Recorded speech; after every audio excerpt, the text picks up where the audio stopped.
think that where you go next depends on what your ultimate goal is, and then you need to work your way back. So, for example, mine was I want to build revenue functions and be able to move up and grow with businesses in sales. And so working in a corporate space has a sell by date. I think I've reached my limit, but I need to go into that environment now to really learn about it. So it depends on what your goal is, and then work back from it. Mitchell, welcome to the Sound of Sales. It's lovely to have you here. Thank you, Bram. Very good to be here. It only took like 4 attempts, I think. So yeah, a little bit of scheduling or rescheduling never hurts, right? A little bit, yeah. Very nice to be here and chatting with you finally. It's great to have you. I'm very much looking forward to our conversation because you are one of the guests that jumped from a corporate job to the startup world, which I think is fascinating to a lot of people. Yeah, that's me. It's you leave a golden cage basically, right? Yeah, definitely two very, very different environments. I moved it back into a startup just over 1 year ago. And then prior to that, I spent 5 years working at Thomson Reuters, which is like a very large corporate focused on all sorts of things. But I was in like the tax and finance automation arm of the business. So yeah, two very different worlds. Yeah, we'll talk about that later. But first, I'm going to ask the question that I ask everyone. If I would call up your parents right now and I ask them what Mitchell does for a living, what would I get back as a reply? So they would say he works in sales, and they would probably say like something to do with data, something to do with data protection maybe, but it may not go further than that. But they give a fairly good layman's description, I think. Yeah. Do you ever talk about it with your parents? Yeah, I definitely do. They've always been very involved in what I do and very interested in it. And during COVID, as one of your last podcast attendees said, I spent most of COVID in the kitchen with my mum listening to most of my calls. So, back then she had a good idea, I think. Did she give you advice on your calls, how to do it better and more personalized and that sort of stuff? No advice, but that would have been pretty unique if she started dishing out sales advice and started coaching me on how to do calls. My girlfriend, on the other hand, who I do live with now, does give try to. Sometimes it's good advice, does give me advice on what I'm doing. So that's always interesting. Is she active in the sales landscape as well, or is it just as an outsider? Yeah, she's an entrepreneur, I guess you could say. She runs her own business. She runs a couple of different businesses. So by definition, there's sales involved in that. She's very active on social, does a lot of her business through things like Instagram and TikTok. So, yeah. Are you one of these guys that has to be the camera guy? No. Fortunately, she does all of that herself. But yeah, it's definitely interesting to see how she does it. She's very good at it. So that's always interesting to see. And it's a B2C business. I think that in B2B, often companies aren't that good at the social stuff. So it's interesting to see a good B2C example. Yeah, and I think in your role as head of revenue at a new startup, revenue involves sales and marketing, all right? So any plans for joining TikTok on your side? Yeah, so no, not in the short-term future, because I think we need to focus on getting the basics right first. And that means in terms of social, most of my attention is focused on LinkedIn, which is where most of our buyers are. Once we've got like a good system in place to leverage LinkedIn, something like TikTok would definitely be on the roadmap, shall we say? But not right now. There's definitely like some more higher priorities to be focusing on from my perspective. Mm-hmm. Yeah, because I think it's something like we said earlier. If you leave a corporate job where budget is no problem and you have all the support that you need around you, and if you need to hire someone, there's probably an HR manager that you can just pop in with. Yeah. How is that in comparison? Yeah, I think like so. There's definitely a difference in terms of budgets, and I think like one of the first things you notice going into a startup, which I was aware of going into this, is that there is actually a really tightly controlled budget. Sometimes there's no budget, and we're bootstrapped as well, so it's not like we've got millions of pounds lying around that can be spent at any time. We've got to be very kind of diligent with how we spend cash. I think like the biggest difference though from a marketing perspective has been coming from a business with a really strong brand that everyone has heard of to a business with a micro brand that very few people have heard of at least a year ago. Mhm. And yeah, thinking about how to get to a bigger brand is a lot of what I'm doing at the moment. Yeah, I think it must not be the easiest thing in a competitive landscape, or launching something new. What were your first things that you had in mind of tackling? Yeah, well, I think so. One of the first things I noticed, like naturally as a salesperson, you gravitate towards the phone and like, okay, let's get on the phone and start speaking to people. Um, and I definitely noticed, like, I used to run the inside sales team at Thomson Reuters in the European arm of the business, um, and then came into Trust Keith and was doing outbound. It was very different. Calling someone and saying, "Hey, I'm from Thomson Reuters." You usually get like permission to continue the conversation for even 10, 20 seconds. Whereas when it's a business no one's ever heard of, it's like, sorry, bye. Unless you're really crisp and getting there well. Um, so I think first things to tackle when we got into the business were putting in place a well-defined sales process, setting out steps: discovery, demo, proposal. What are we trying to achieve on both of them? What's the broad script for each of them? Yeah, that was the first thing, just refining that process. Yeah, I Um, think is an important one to start with. yeah, definitely, because I think putting in place those steps was the most important thing, because we were getting like a small but decent flow of inbound leads, which we still get now. And before we think about like getting more leads or increasing the number, like how do we capitalize on what we've got at the moment? Hmm. And do you think about, is it, what model are you trying to build? Is it really an outbound model, or do you think we need to maximize this inbound? So we are gravitating towards an inbound model with, I'd say, supported by some outbound. We've consistently seen, so I've been here for over a year, and the data for over a year consistently says that leads generated via inbound for us close at a much higher rate. And um, yeah, so they close at a higher rate versus their outbound leads. And I think because of the nature of what we do, it lends itself well to an inbound model. And like for me, inbound is effectively about educating the market en masse, so that when they are ready to buy, it's our business at the top of their mind. Like the market we're in is data protection, and we are solving data protection for founders and tech startups and scale ups.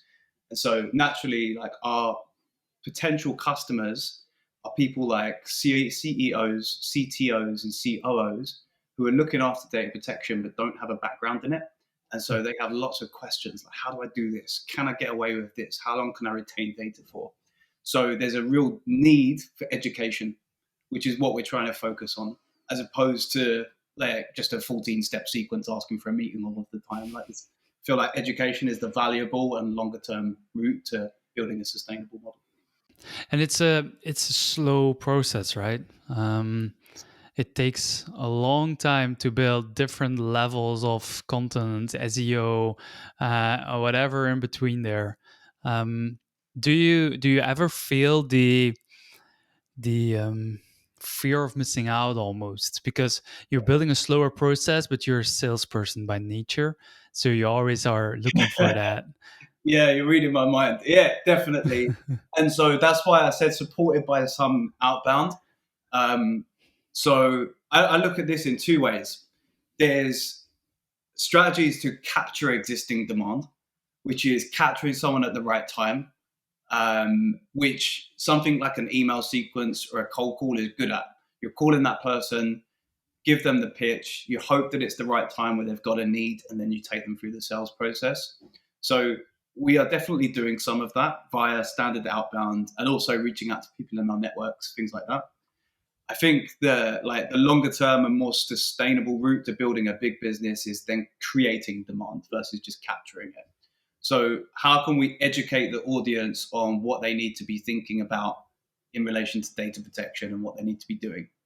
And I think that's the longer term play, but that's what's going to generate much better and bigger results for us. If you look at that past year where you've been thrown for the wolves, basically, and you need to give me like one or two things that you thought like, this was a bad move, or this was something that maybe worked at Thomson Reuters but will not work in the startup world.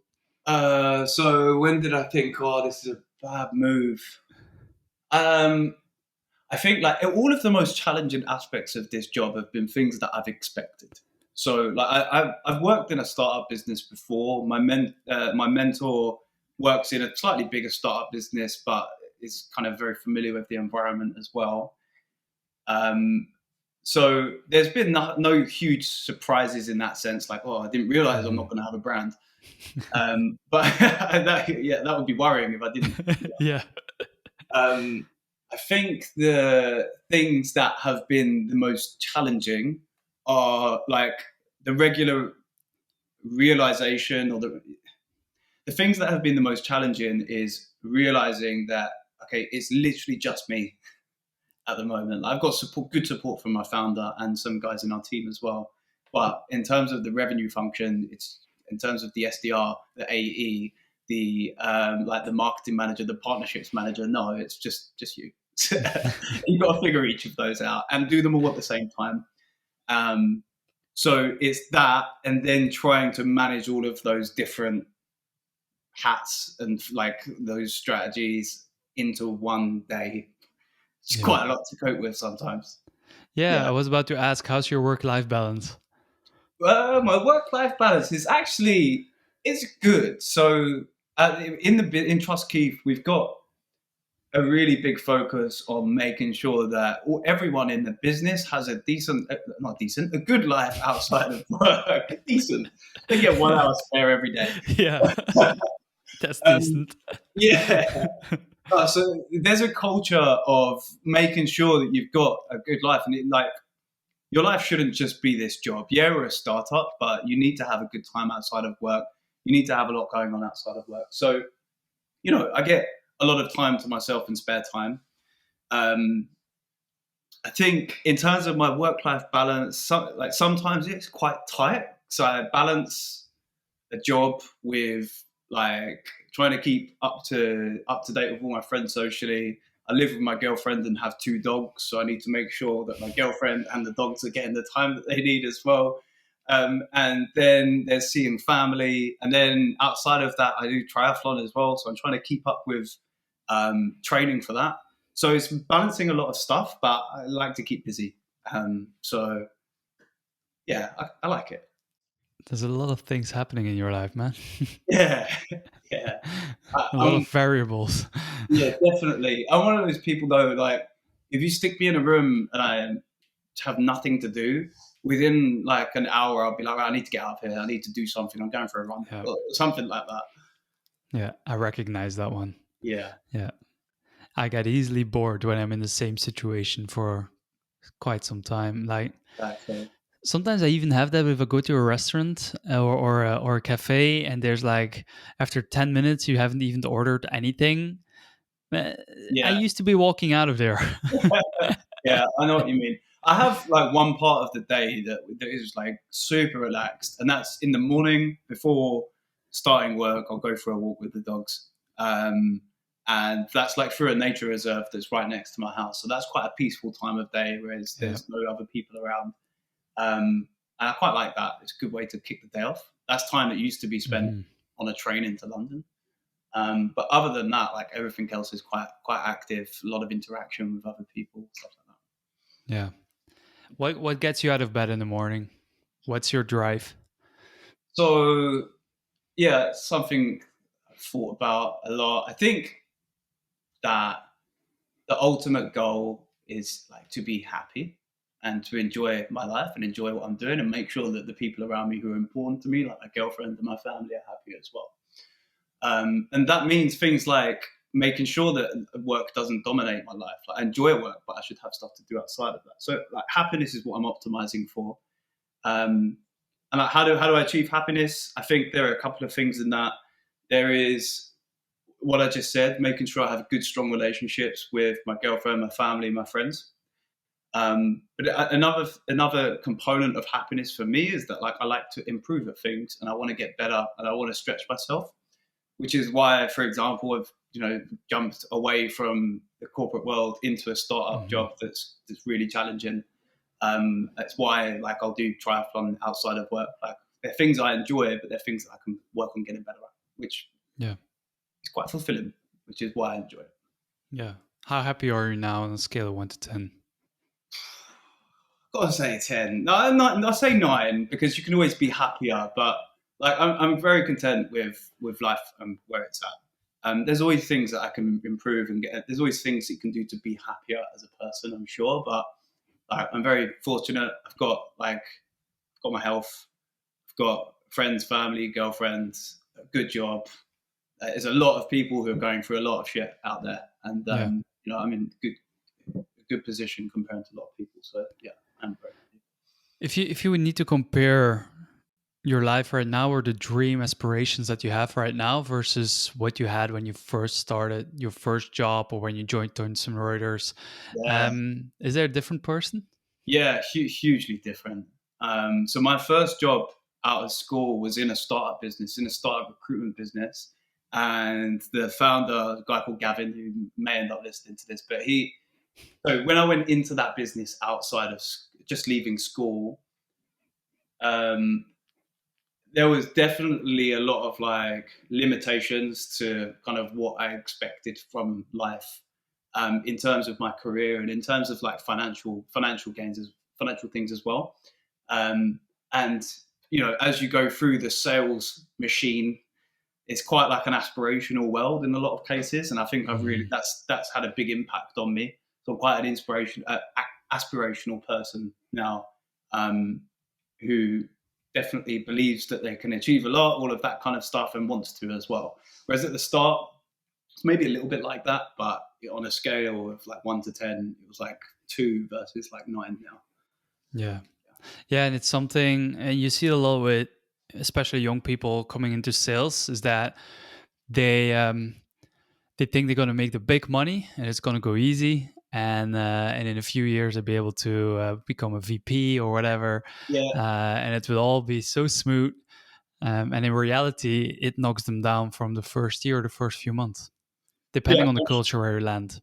definitely. I'm sure you see that all the time, given the number of like sales professionals that you're speaking to as well on a daily basis. I think I definitely see that a lot, and I've seen it in myself.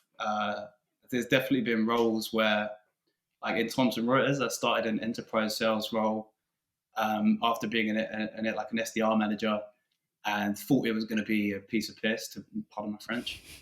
And it definitely wasn't. And like the first year, completely missed target, and failed horrifically. And that actually took me 3 years. So yeah, I've definitely experienced that as well. how Um, was how was that realization? uh, Quite tough. I think that it's very common for salespeople to associate their value with where they're at target. And when you're at 20% of your number and your peers all around you are smashing it, it's easy to get quite like down about it and just, yeah, not be in a good headspace, which is counterintuitive because it means you're less likely Mhm. to hit target. So yeah, there was definitely a lesson in that. Um, But I think you have to go through that a few times to realize that actually, even if you're missing your number, it doesn't actually matter. Yeah. It's not deep most of the time anyway, especially when you're in your 20s. Yeah, but it's something. It also has to do with the manager that's with you, and how they cope with it, and maybe the stress they can take away from you, or the stress that they bring to you. Did you have a good environment at that moment that really took that away from you? Yeah, in Thomson Reuters, I always did. I always had good managers, and yeah, who I learned a lot from. I think when I was going through that phase of like completely missing target horrifically, actually, like my manager was very good about it, and um, yeah, who's like a really good coach and mentor, and got me to a point of smashing target. Eventually, it only took 3 years. I think the pressure that I put on that I had was self-imposed. Yeah. It's like, oh, I need to achieve this goal within a year. If I don't do it, then oh man, I've failed. There was no one Yeah. else saying that. It was just me. Hmm. Yeah. What advice would you give yourself, looking back to that? Um, Spread your goals out. How would I word this? Things are going to take longer than you want and expect. Yeah. That's how I'd summarize it. If you're planning a goal over like a year or 2 years, double it. Minimum, double it. Yeah. Some people may disagree with that. They're like, go in hard. But for me now, in terms of like goals and objectives across life, I'll tend to try and create like a 5-year goal. Like, this is where I want to be in 5 years, and then work my way back. And be okay with the fact that it may take longer, may be done a bit quicker. Yeah. So basically, you would tell yourself that if you get a quota of 1 million in your first few years, you tell your manager, halve it. Yeah, unfortunately, it's not like that in the sales world, is it? I like that response. Yeah, maybe I'll even say that to the founder of our business now. So maybe about half that. It's going to be half that, and it might take double as long. Yeah, but it's a common thing, right? And it effectively happened to me. I think in my first year, actually, I had a slightly reduced quota because it was my first year. But it's still just it took so long. Like I think particularly enterprise sales, going from an SDR who's booking meetings, which is a skill in that, definitely. Yep. But going to managing like big enterprise deals, loads of stakeholders. We had a really complex solution. We had technical consultants supporting us.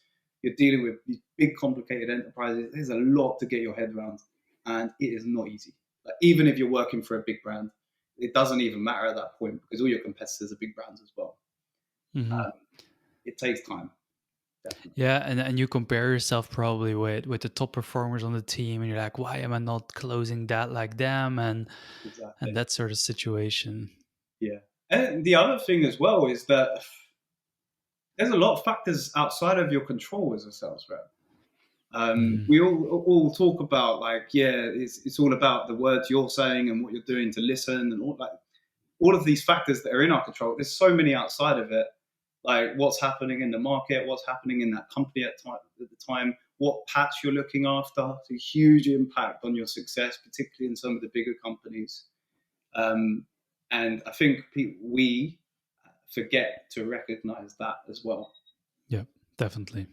Yeah. Definitely.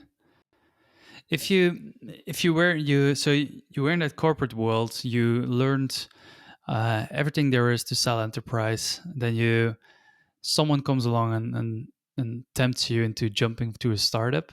I've never, not never, but not a lot. I met people that actually did the jump to a startup world because a lot of times it requires you to have a pay cut, and it requires you to be bootstrapping and all that sort of stuff. What motivated you to say like, well, it doesn't matter to me, I'm gonna leave the good managers, I'm gonna become one myself? Yeah, so it definitely was quite a counterintuitive move because I was going from selling enterprise to we sell to startups now, so it's like SMB, and it was a bit of a pay cut as well, but I found that. That one will come back. Yeah, well, this is it. I think that often like in some ways, the move that you think might make the least amount of sense is usually the right one. And it's like, it feels like there's the most amount of resistance this way. It's going to be the hardest, but I feel like there's the most amount of lessons to come this way. And it's most aligned with like my longer term career goal, which is to be able to build businesses with revenue expertise, have equity stakes in them, and build them to exit. And like, I feel like the corporate world was a great breeding ground, like a great place to learn about the world of sales and marketing and how it works. And now it's time to like step into that world and like really have a go at building a business and being involved in that process. So yeah, it's like short-term pain, long-term gain. That's the way I look at it. What are those pains that keep you awake right now? It's harder. It's a more difficult job. I think immediately if I was in the job I was in before, I'd be earning more money, which means there's short-term sacrifices. I still earn more than enough to live like a good life, so that's fine. But I'd be earning more. And your eyes are like substantially more. it's not that bad, but that is a factor. It is. Yeah, I think there's a financial element, and then like it's just harder. There's a lot of stuff here that I've just never done before. I'm trying to figure out.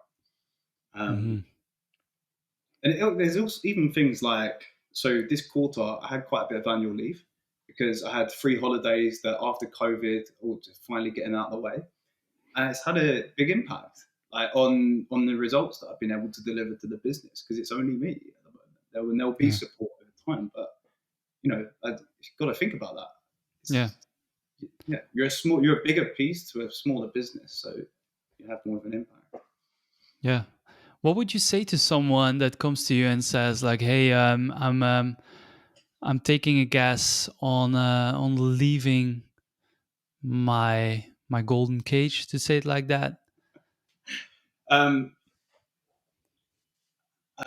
think that where you go next depends on what your ultimate goal is, and then you need to work your way back from that. So, for example, mine was I want to build revenue functions and be able to move up and grow with businesses and sell.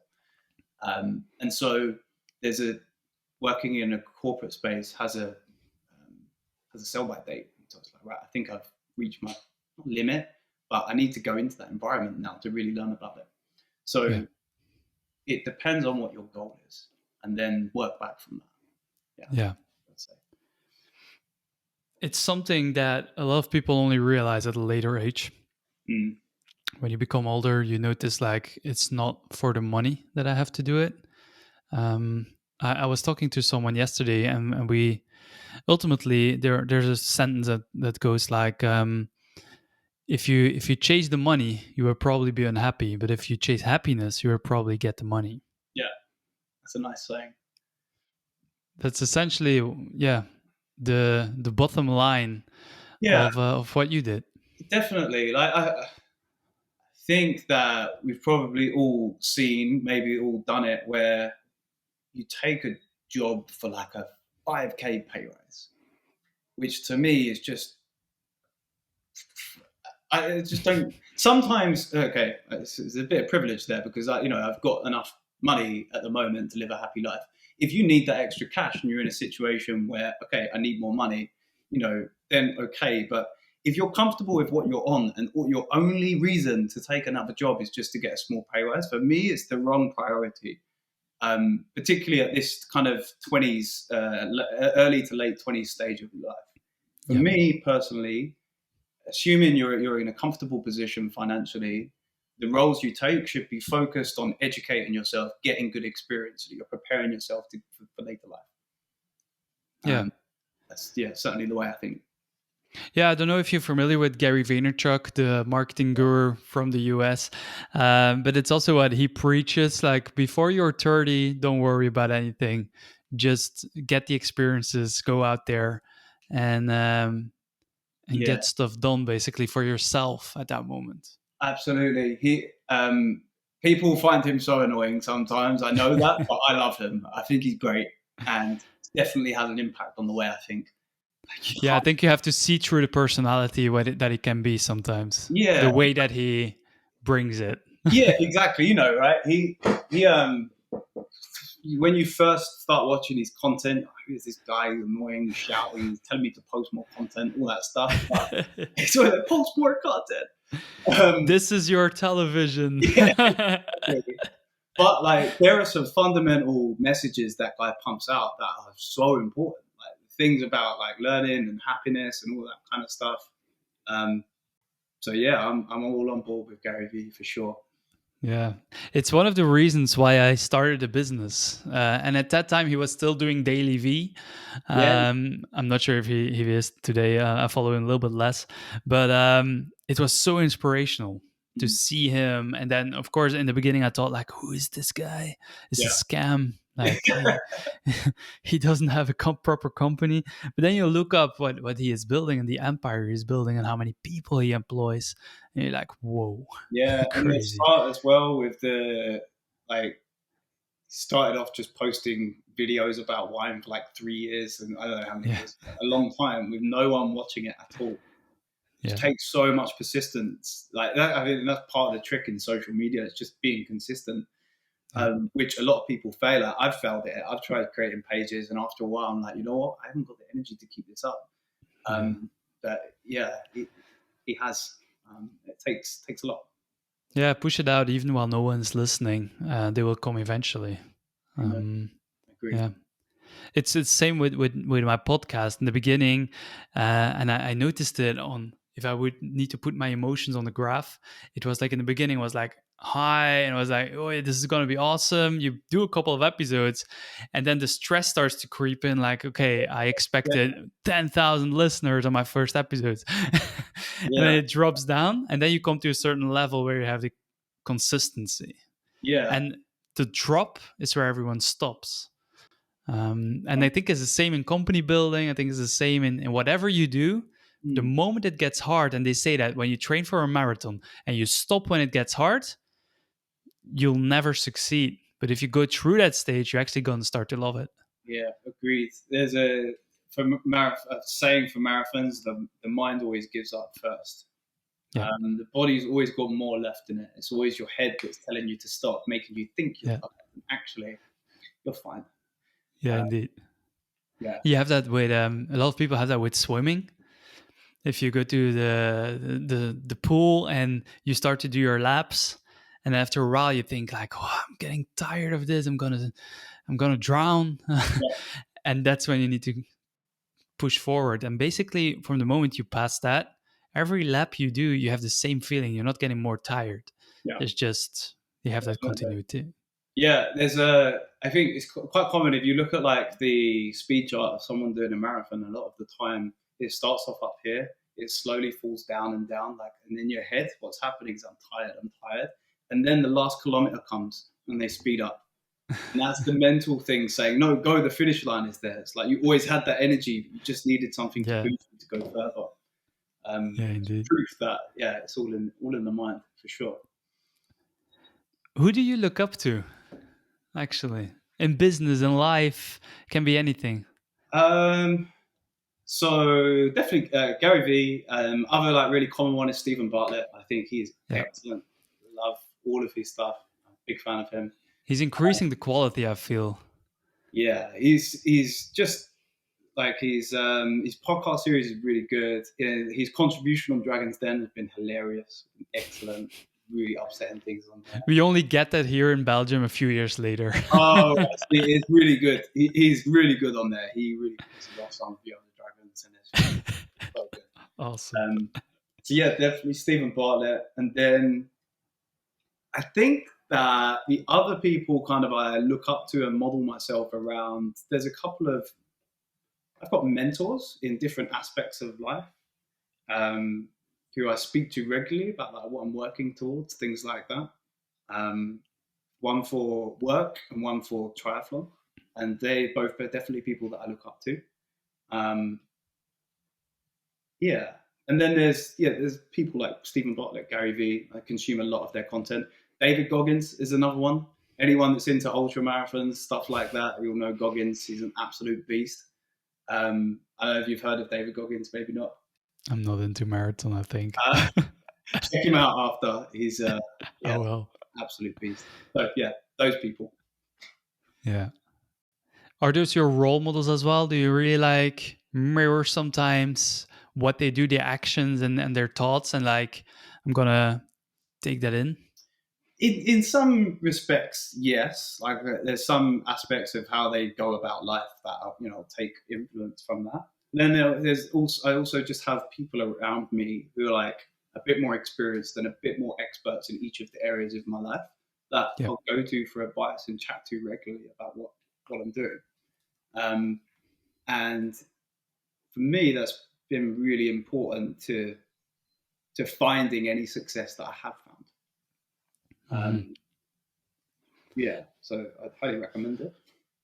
Do you think new people that come into sales should find that quicker, if you know what I mean? Like, I have the feeling because of this podcast, the people that I speak to, is that there's a lot of people that come into sales are a little bit scared, don't know what's going on. They have a lot of skills to learn.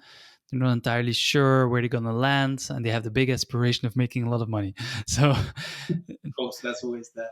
Yeah, I think that's definitely very important. I think like part of like fumbling your way through a career or life is about like picking the people to listen to.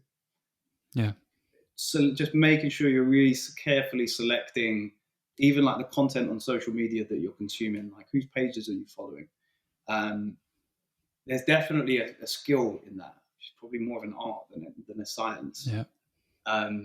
So yes, it's definitely important. And yeah, I didn't have a mentor, an external mentor outside of work in sales until probably 5, 6 years into my career. So it took me a while to get one. Mm-hmm. Did it change then your course or your thoughts about it? My thoughts. So sorry, did my thoughts on mentoring change or what? Just how you were handling your stuff and your career and your thinking. Yeah. I think having someone to speak to about what you're working towards just helps you clarify what your goals are and how you're going to get to them. Yeah. And I think also particularly in triathlon, having like a coach and someone who can talk to me about what I'm doing has just kept me a lot more engaged in the sport as well. There have been times where I'm like, oh man, it's getting really hard. I'm not quite sure what to do. And when you've got someone that you trust and you can go to for advice to build out plans, things like that, it's just kept me at it. Mm. And now that you're building your first sales team or when that's on the radar, is it something that you take into account that you create that environment that coaches and inspires people? Because it's in a startup, it's all about culture. Yeah, definitely. So we have a saying in our business that we're here to build an exceptional business with exceptional results and exceptional people. We just happen to be in data protection. So that's very much the mantra that we're running the business on. Now, there are lots of people in our business who live and breathe data protection and absolutely love it. But there are also people in the business who are like, I don't really care that much about it. I'm just here to build a good business. Which I find quite interesting. So, yeah, that's at the heart of the culture in our business. Just here to build a bloody good business, basically. I like that, but it requires a different kind of people. You need an entrepreneurial mindset to build an exceptional business, or be on the forefront or on the daybreak of building that business. Yeah, definitely. I think one thing that I've realized being in the startup world is that being a founder is the single most difficult job out there. But all right, there may be hard jobs, but what I've seen, it's just not easy. Really hard. And you have to have a lot of balls to start up a business. And if you can build a business and make it successful, huge talent in doing that. It's just there's so many things you have to think about and do that you've never done before. It's just like, I've got a lot of admiration for any startup founders, yourself included. Thank you. It's not easy before. Yeah, I think it's the same for when you're the first sales hire and you have to take on the pressure, not pressure, but you have to take on what the founder was doing. So there's a whole lot of eyes on you. Yeah, definitely. Actually, I'm fortunate. Our founder's pretty good at sales. He may watch this, so just pretty good. So slightly. Yeah, all right. So I've come in and like he had a really well. I mean, let's start again. I think almost every founder has to be good at sales, because if you're a founder, you should figure out how to sell your product before you hire any salespeople, any marketing people, things like that. So you need to figure it out. It's another reason why it's so difficult. On top of building a product and a culture, and you've got to figure out how to sell it as well. So yeah, I think founders kind of have to be decent, at least at sales. Yeah, luckily for me, we're building a sales platform, so that makes my job a little bit easier. Yeah. Awesome. Mitchell, we're at the last question. You've heard some episodes, so you know this one. If I would give you a billboard at the side of the road and you can put anything on it, what would that be? It would be a big block of text saying, "What would Goggins do?" If you know who David Goggins is, you'll get it. That's it. But if you don't, like myself, it's like you got to go watch some of these podcasts, and then you understand what would Goggins do. If you're ever in a difficult situation and things are getting really tough, ask yourself, what would Goggins do? I like that. Yeah, I have something. It's called a personal board. It's mentally, and Albert Einstein is on there, and Steve Jobs is on there. And sometimes when I'm stuck in something, I try to visualize what would my personal board tell to me. Yeah. You can put Goggins on there. Yeah, put him on there. I'll send you a podcast if it's after he's booked, maybe. Yeah. Awesome. That's cool. Yeah. Great. Well, Mitchell, I would love to thank you for joining me on The Sound of Sales. I had a lot of fun, a lot of insights from you. Enterprise versus startups. I think a lot of people will be a lot wiser on making that jump or not. Yeah. Thanks, Bram. Thank you very much for having me. It's been an absolute pleasure.